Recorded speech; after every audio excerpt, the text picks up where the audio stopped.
नमस्कार।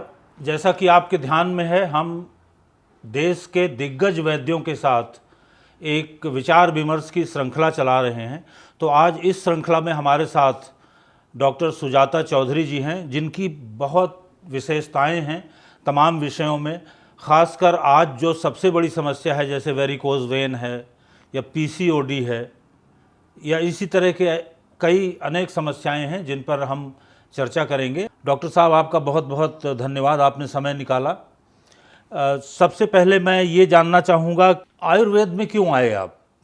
नमस्कार सर, सबसे पहले और धन्यवाद और आभार आपका मुझे करना चाहिए सर कि आपने ये सीरीज़ आरंभ करी और हम वैद्यों पर आपका एक ऋण रहेगा, क्योंकि ये कार्य प्रचार प्रसार का स्वास्थ्य विषयक ये जो कार्य आपके माध्यम से हो रहा है, ये कहीं ना कहीं हम वैद्यों का ही कर्तव्य है। तो आपके माध्यम से इस कार्य में मुझे जो योगदान करने को मिला उसके लिए बहुत बहुत धन्यवाद सर। जैसा कि आपका सवाल है सर, आयुर्वेद में मैं क्यों आई, तो मेरे पिताजी की बहुत इच्छा थी सर। मूल जो रहा मेरे आयुर्वेद में आने का कारण, वो केवल और केवल मेरे पिताजी थे। उनकी बहुत आस्था और श्रद्धा हमारी भारतीय परंपरा और संस्कृति में रही। वो कहीं ना कहीं आयुर्वेद पढ़ना चाहते थे और क्योंकि मैं उनकी सबसे बड़ी बेटी थी, तो वो इच्छा उनकी मेरे प्रति हमेशा रही कि मैं आयुर्वेद को पढूं और स्वास्थ्य के विषय में, जैसा कि आज भारत अनेक व्याधियों से जूझ रहा है सर, जैसे लाइफस्टाइल डिसऑर्डर्स इतने प्रतिशत उसकी वजह से डेथ हो रही हैं, तो लोगों को सही लाइफस्टाइल की नॉलेज आज नहीं है, या इन्फेक्शियस डिजीजेस भी अगर हैं तो उसमें मूल कारण है हमारी इम्यूनिटी का कमज़ोर होना, और उसके पीछे भी कारण कहीं ना कहीं हमारा खान पान है। तो मेरे पिताजी की ये दिली तमन्ना थी कि हम लोगों को, भारत को, हमारी तरफ से, हमारे परिवार की तरफ से या मेरे माध्यम से वो कुछ ऐसा करवाना चाहते थे कि कुछ मूल काम हो। इस वजह से उन्होंने मुझे हमेशा प्रेरित किया, और ना केवल प्रेरित किया बल्कि मेरे अध्ययन में भी बहुत सहयोग किया कि मैं मूल ग्रंथों को समझने में, क्योंकि वो संस्कृत के विशेष ज्ञाता हैं और प्रोफेसर के पद पर वो अभी नियुक्त हैं संस्कृत साहित्य विभाग में। तो उन्होंने हमेशा मुझे ग्रंथों को पढ़ने के लिए प्रेरित किया और बिठा करके पढ़ाया, और उसी का ये फल रहा कि आयुर्वेद की जो वास्तविक समझ बनी, मुझे जो आई समझ, वो केवल मैं कहूँगी कि गुरुओं का बहुत बड़ा उसके पीछे योगदान है, किंतु मेरे पिताजी मेरे सबसे पहले गुरु रहे और उनका सबसे अधिक योगदान इसमें रहा। बड़ी इम्पोर्टेंट बात है। दर्शकों को मैं बताना चाहूँगा, डॉक्टर सुजाता चौधरी जी के पिताजी राष्ट्रीय संस्कृत संस्थान में विभागाध्यक्ष हैं और प्रोफेसर हैं, देवप्रयाग में अभी पदस्थापित हैं। बिना कोई समय गंवाए या सिद्धांतों पर चर्चा किए बिना मैं कुछ उन समस्याओं पर सीधे जाना चाहूँगा जिन पर आपको बहुत सफलता मिली है। जी सर। उदाहरण के लिए, आज जो दुनिया है वो मोटापा है। जैसे एमडी में आपने मोटापे पर शोध किया। जी सर। तो मोटापा ग्रस्त हैं कुछ लोग मोटापा त्रस्त हैं। जी। किसी भी तरह से ले, पेन मैनेजमेंट आयुर्वेद में कहते हैं बड़ा आसान नहीं है। बिल्कुल। बड़ी दिक्कत होती है। वेरिकोज वेन का है, स्लिप डिस्क की प्रॉब्लम है, पीसीओडी बहुत बड़ा प्रॉब्लम है। गर्भ संस्कार को तो लोग भुला ही चुके हैं। जी सर। प्रमेह को लोग ये मान के चलते हैं कि ये नॉन रिवर्सिबल है, रेमिशन संभव नहीं है। जी सर। तो इन सब चीज़ों में आपने सफलता हासिल की, ये बहुत बड़ी बात है। मोटापे से मैं शुरुआत करूंगा। मोटापा, हिंदुस्तान में सेंट्रल ओबेसिटी बहुत बढ़ रही है। जी। हालांकि दुनिया की तुलना में हिंदुस्तान उतना मोटा नहीं है अभी, लेकिन फिर भी सेंट्रल ओबेसिटी बढ़ रही है। आयुर्वेद को जब हम ठीक से पढ़ते हैं सर, और उसमें भी माधव निदान एक बहुत ही अच्छी बात हमें मोटापे को लेकर बताते हैं कि मोटापे के मूल कारण 3 ही हैं: अव्यायाम, दिवा स्वप्न और कफज आहार। तो यदि व्यायाम हमारी दिनचर्या में से कहीं ना कहीं छूट जाए, चाहे वो हमारा काम इस तरीके का हो कि बैठे बैठे करने का काम हो, या कुछ और तरीके की समस्याएं यदि जीवन में रहती हैं जिसकी वजह से व्यक्ति एक सामान्य दिनचर्या से भटक जाते हैं, व्यायाम नहीं कर पाते हैं, साथ ही दिन में सोना एक आदत कई लोगों की बन जाती है, और तीसरा एक सबसे बड़ा कारण उन्होंने बोला कफज आहार विहार। तो ज़्यादातर मीठी चीज़ें खाना, या जैसे मैदा, सूजी, बेसन, पोहा, तो जितनी भी ये स्वादिष्ट व्यंजन हैं ये अधिकतर हमारे शरीर में कफ की वृद्धि करते हैं। तो स्वाद के कारण से कई बार हम हमारी डाइट में इन चीज़ों को शामिल करते हैं और लंबे समय तक वो चीज़ें चलती रहती हैं।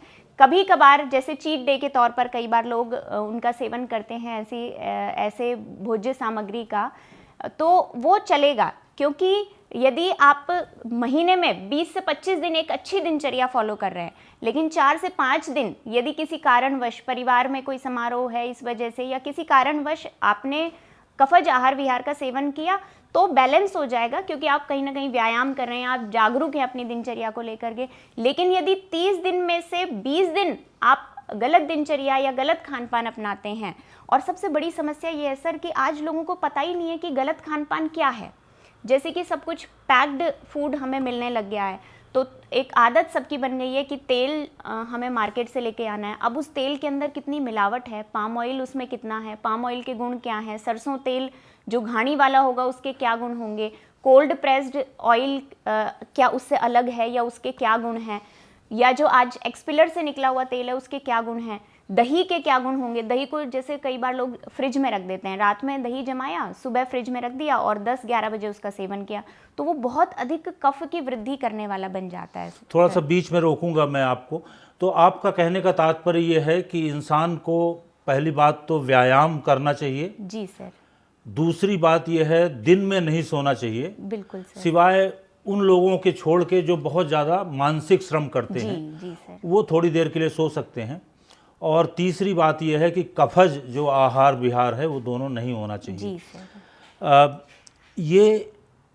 ये तो बात हुई कि मोटापा आने से रोकने के लिए। जी सर। लेकिन जो मोटापा ग्रस्त हो चुके हैं और बहुत लोग मोटापा त्रस्त हो चुके हैं, उनका क्या किया जाए? सर जैसा कि आयुर्वेद में बताया गया है कि निदानों से बीमारियां होती हैं, जो कारण का हमने सेवन किया उन्हीं से बीमारी हुई, तो सबसे पहला उपचार है कि उन कारणों को छोड़ना। आप जैसी लाइफस्टाइल में आ चुके थे उस लाइफस्टाइल को हमें फिर से बदलना पड़ेगा, एक सही दिनचर्या पर आना पड़ेगा, व्यायाम शुरू करना पड़ेगा, अपने खान पान में बदलाव करना पड़ेगा। और यही कारण है सर कि मोटापे को ठीक करना बहुत मुश्किल होता जा रहा है, क्योंकि हमारे जीभ के वशीभूत या हमारे एक आरामदायक जो जीवन में हम ढल जाते हैं उसको कहीं ना कहीं फिर से एक कठिन श्रम वाली दिनचर्या में आना लोगों के लिए बहुत मुश्किल होता है। और यही कारण है कि मोटापा एक बार होने के बाद उसको ठीक करना बहुत मुश्किल हो जाता है, क्योंकि दवाओं से वो ठीक नहीं हो सकता जब तक हम अपनी दिनचर्या या खान पान को ना बदलें। तो वही उसका इलाज भी है सर। साथ में कुछ कड़वी दवाइयाँ, जैसे मोटापे में शरीर में कफ बढ़ जाता है या मेद बढ़ जाता है, उसको खत्म करने के लिए आयुर्वेद में जो औषधियां बताई हैं वो अधिकतर कड़वी हैं। और बिल्कुल मूल रूप से कटुतिक्त और कषाय औषधियां। खैर मैं उम्मीद करता हूं कि जो मोटे लोग हैं, मोटापाग्रस्त हैं या मोटापात्रस्त हैं, वो आपके पास पहुंचेंगे। थोड़ा सा इस बात को आगे बढ़ाते हैं। पीसीओडी आजकल एक बहुत बड़ा चैलेंज है, उसमें आपको बहुत बड़ी सफलता मिली है। बहुत लोगों ने मुझे ये बताया है कि डॉक्टर सुजाता चौधरी पीसीओडी बिल्कुल ठीक कर देती हैं। तो इस पर थोड़ा सा प्रकाश डालेंगे आप? जी सर। क्योंकि 8 साल का आपका अनुभव है, वो बहुत बड़ा अनुभव है। जी सर, ज़रूर मैं प्रयास करूँगी। पीसीओडी बीमारी जैसे कि सर पॉलीसिस्टिक ओवेरियन डिजीज़, जो ओवरी में महिलाओं का जो एक नियमित साइकिल है जिसमें ओवम बनना होता है, एग बनना होता है, रिलीज़ होता है, जो कि आगे उनकी फर्टिलिटी को भी अफेक्ट करता है। तो यदि वो ओवम रिलीज़ नहीं हो रहा किसी कारण से, तो उसी को एक बीमारी नाम दे दिया गया पॉलीसिस्टिक ओवेरियन डिजीज़, या उसके साथ कुछ एसोसिएटेड कंप्लेंट्स अगर पेशेंट लेके आता है, जैसे फेशियल हेयर ग्रोथ है या कुछ और अलग तरीके की प्रॉब्लम्स हैं, तो उसी को पीसीओएस पॉलीसिस्टिक ओवेरियन सिंड्रोम नाम दे दिया जाता है। अब जब मैंने इस पर काम करना शुरू किया सर, तो ध्यान दिया कि पीसीओडी से ग्रस्त कई महिलाएं ओबेज या ओवरवेट थी, कई महिलाएं ऐसी थी जिनका वेट सामान्य से कम था, या कुछ महिलाएं ऐसी भी थी जिनका वेट नॉर्मल भी था। तो जब उनको बहुत ध्यान से देखना शुरू किया तो समझ आया कि पीसीओडी वात के कारण भी हो सकता है, पित्त के कारण भी और कफ के कारण भी। जैसे जिनका शरीर सामान्य था उनमें अधिकतर में पाया कि रात को लेट तक जागना या किसी तरीके का स्ट्रेस लेना, जिसकी वजह से शायद उनके पिट्यूटरी से रिलीज होने वाले जो हार्मोन्स हैं उनमें कहीं गड़बड़ हुई और इस वजह से ओवरी से जो ओवम रिलीज होना था उसको ठीक से मैसेज नहीं मिल पाया, सिग्नल नहीं मिल पाया और वो ओवम रिलीज नहीं हो पाया। तो ये समस्या वात से जुड़ी भी हो सकती है, पित्त से भी और कफ से भी। यदि हम किसी एक थ्योरी पर आकर अटक जाएंगे तो शायद इसका समाधान हम नहीं कर पाएंगे। इस व्याधि को व्याधि के तौर पर ना देखकर हमें व्यक्ति विशेष के तौर पर देखना पड़ेगा, उस व्यक्ति के शरीर को हमें ठीक करना पड़ेगा। बड़ी इंपॉर्टेंट बात है, पुरुषम पुरुषम वीक्ष का सिद्धांत है। जी सर। आपको उस व्यक्ति को देखना पड़ेगा और तभी आप उसका समाधान निकालेंगे। और जैसा मैंने कहा, हम यहाँ चिकित्सा के नुस्खों पर चर्चा के लिए नहीं बैठे हैं, हम आपकी सफलता जिसमें मिली है उस पर चर्चा करेंगे। तो पीसीओडी में कितने लोगों को आपने अभी तक ठीक किया होगा? ये यदि कोई रोगी आया और उसने समझकर, बात को समझकर एकदम आस्था से, आज सबसे बड़ी कमी सर जो हमारे पास पेशेंट्स आते हैं आयुर्वेद में, उनमें आस्था और श्रद्धा की है। उन्हें लगता है कि आयुर्वेद से ये चीज़ ठीक नहीं हो सकती। वो एक लास्ट ऑप्शन के तौर पर या तो अधिकतर आते हैं या फिर किसी ने अगर रिकमेंड किया है कुछ खास जोर दे करके, तभी वो पेशेंट हमारे पास आता है। हम पर भरोसा करके यदि पेशेंट सब चीज़ें फॉलो करते हैं, किसी की डाइट में समस्या होती है, किसी के सोने जागने में समस्या होती है, किसी की पाचन क्षमता मंद होती है, तो हर मरीज में कुछ ना कुछ अलग मिलता है सर। यदि पेशेंट ने सब ठीक से फॉलो किया और हमारा डायग्नोसिस यदि ठीक रहता है वात पित्त कफ को लेके, पूरे शरीर को लेकर के, तो 100% परिणाम इसमें मिले हैं सर। तो आपने बड़ी महत्वपूर्ण बात बताई डॉक्टर साहब की पीसीओडी निदान परिवर्जन आपने पहली बात बताई और उसके बाद उसकी चिकित्सा के संदर्भ में बात की। मैं उम्मीद करता हूं कि जिन लोगों को ये समस्या होगी वो निश्चित रूप से संपर्क करेंगे। एक बात कही जाती है, इसी बात को आगे बढ़ा रहा हूं मैं, कि आयुर्वेद में पेन मैनेजमेंट करना बड़ा मुश्किल है। ऐसा मेरा मानना है कि आयुर्वेद के जरिए हो सकता है कि इतना तीव्र गति से पेन मैनेजमेंट ना हो, लेकिन पेन मैनेजमेंट की औषधियाँ तो हैं।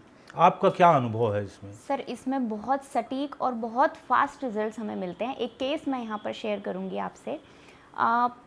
पथरी का दर्द लेकर के एक महिला आई और वो गर्भवती थी, 3 महीने का गर्भ उनको था और वो पेन इतना था कि वो एलोपैथी में पूरा ट्रीटमेंट ले चुकी थी। जो भी इमरजेंसी ट्रीटमेंट था वो ले करके रात को 9-10 बजे मेरी उनसे बात हुई और पेन इतना सीवियर था कि वो कह रही थी कि यदि अबॉर्ट भी हो जाए तो मुझे कोई समस्या नहीं है, क्योंकि मैं इस पेन को बिल्कुल नहीं सह पा रही हूँ।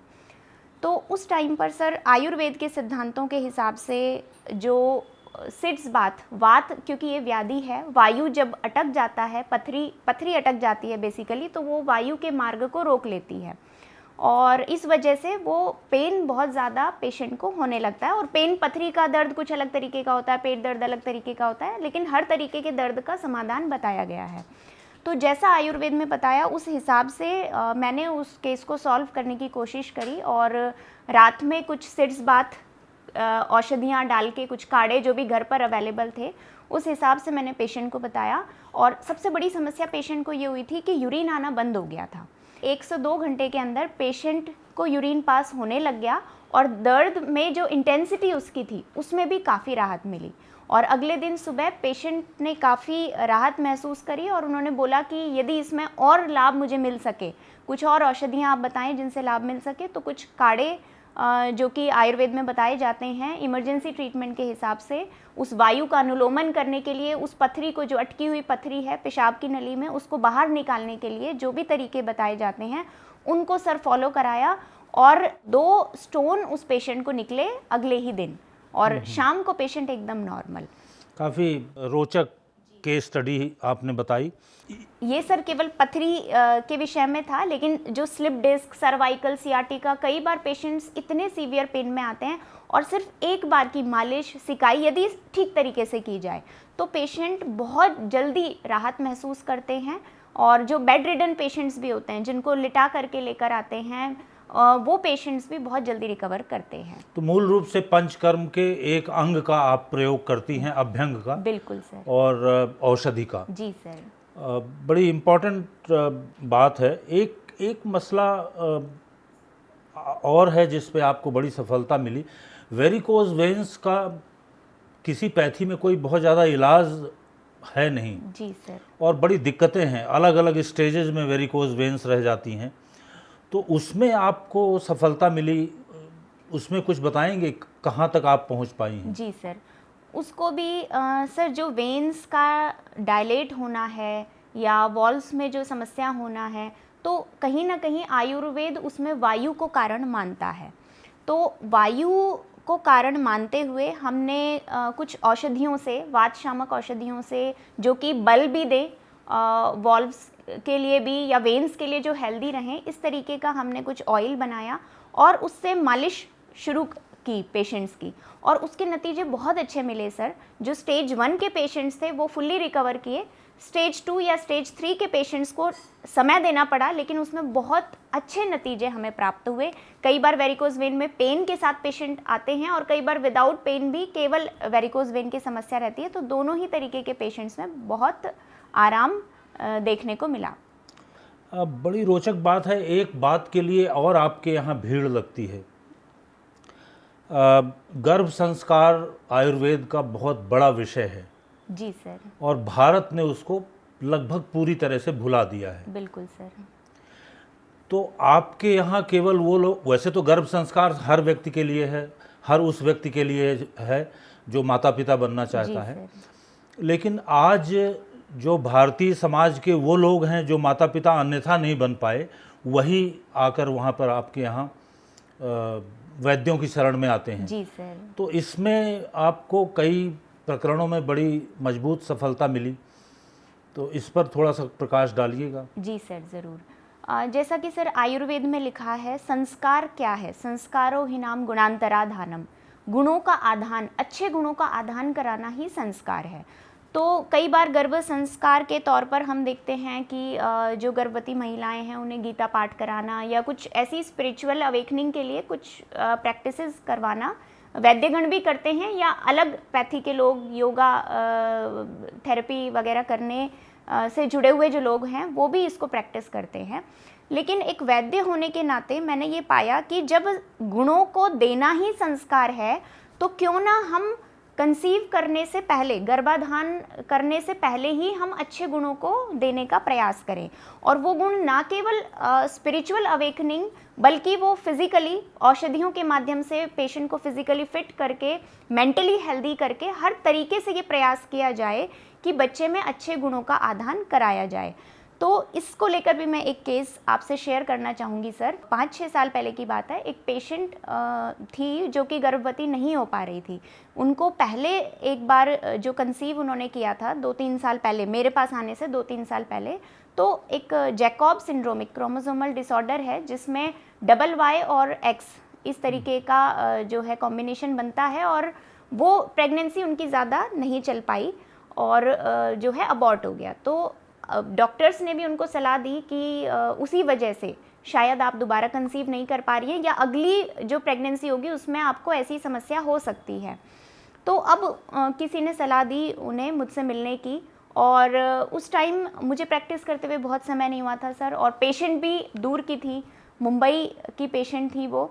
तो जैसा कि हम पढ़ते थे कि विरेचन, शोधन कराना चाहिए, तो शरद ऋतु का काल चल रहा था और मैंने प्लान किया कि शोधन कराने से इनका जो ये इशू हुआ था, हो सकता है अगली प्रेगनेंसी में फिर नहीं होगा और कंसीव भी कर जाएगा।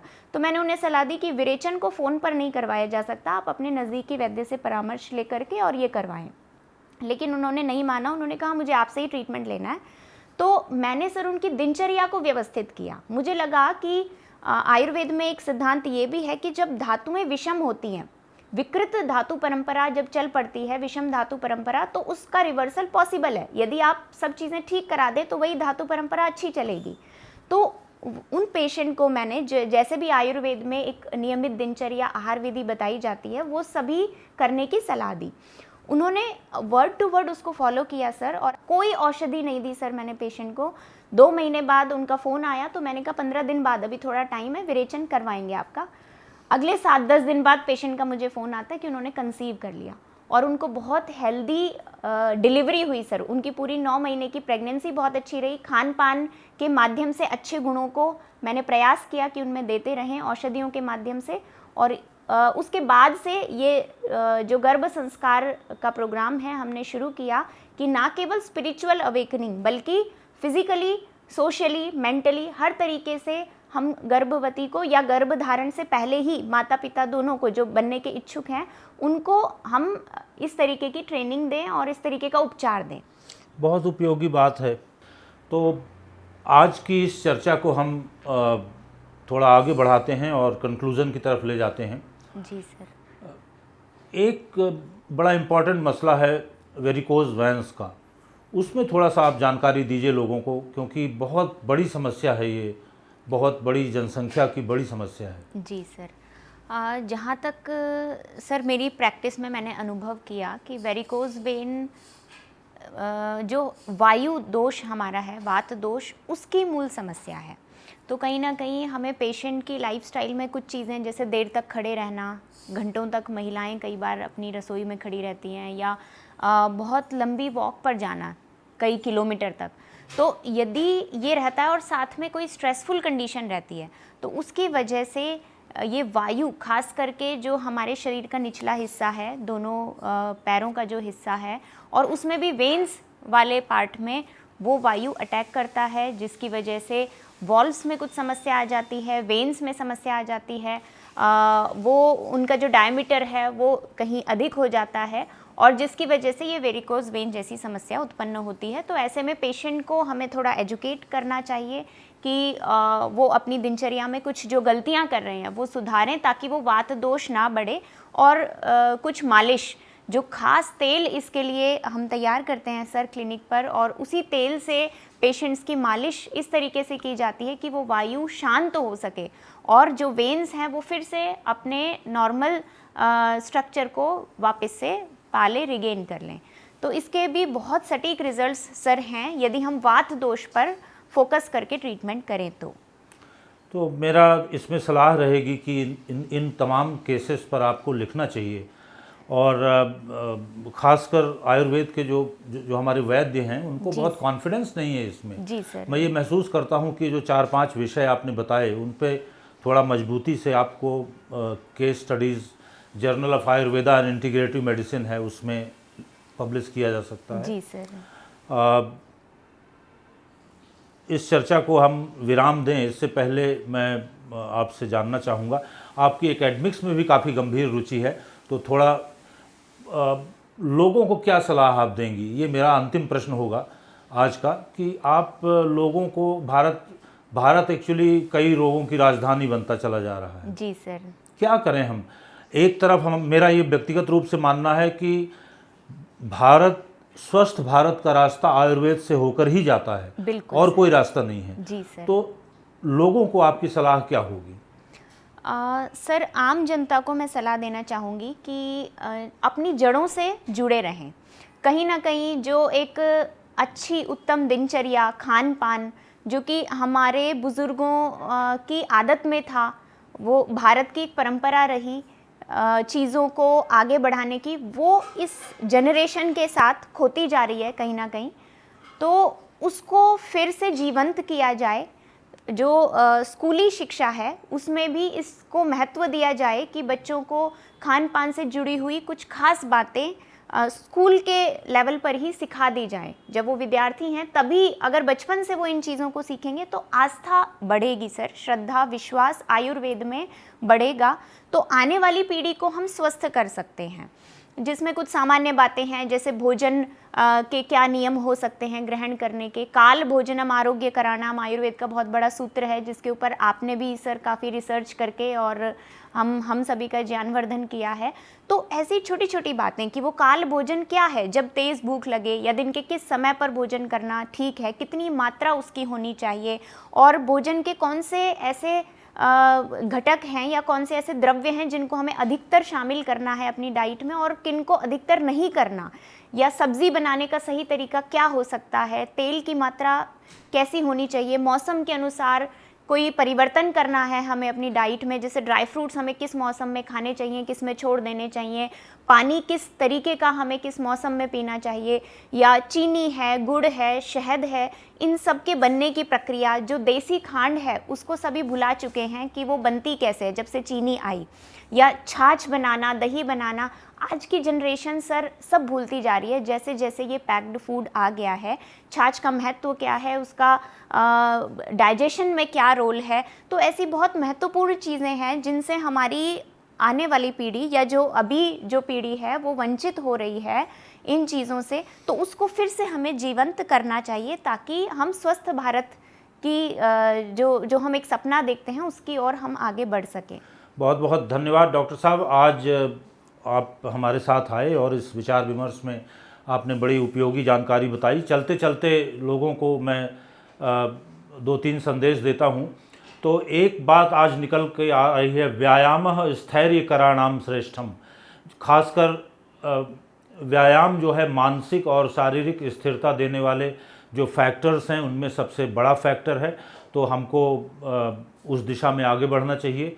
दूसरी बात, आपने काल भोजनम आरोग्यकराणाम श्रेष्ठम एक बात बताई है डॉक्टर साहब ने। काल भोजन से तात्पर्य है दिन में केवल 2 बार भोजन हो, सुबह और शाम का। दिन भर हम थोड़ा थोड़ा कुछ नहीं खाते रहें, और इसके अलावा भोजन में बड़ा संतुलित होना चाहिए। 6 रस हैं जो वो सभी संतुलित हों, केवल मिठाई मिठाई ही नहीं खाएं या केवल कड़वा कड़वा ही नहीं खाएं। तो आप लोग स्वस्थ रहें, प्रसन्न रहें, यही हम उम्मीद करते हैं। बहुत बहुत धन्यवाद। बहुत धन्यवाद सर।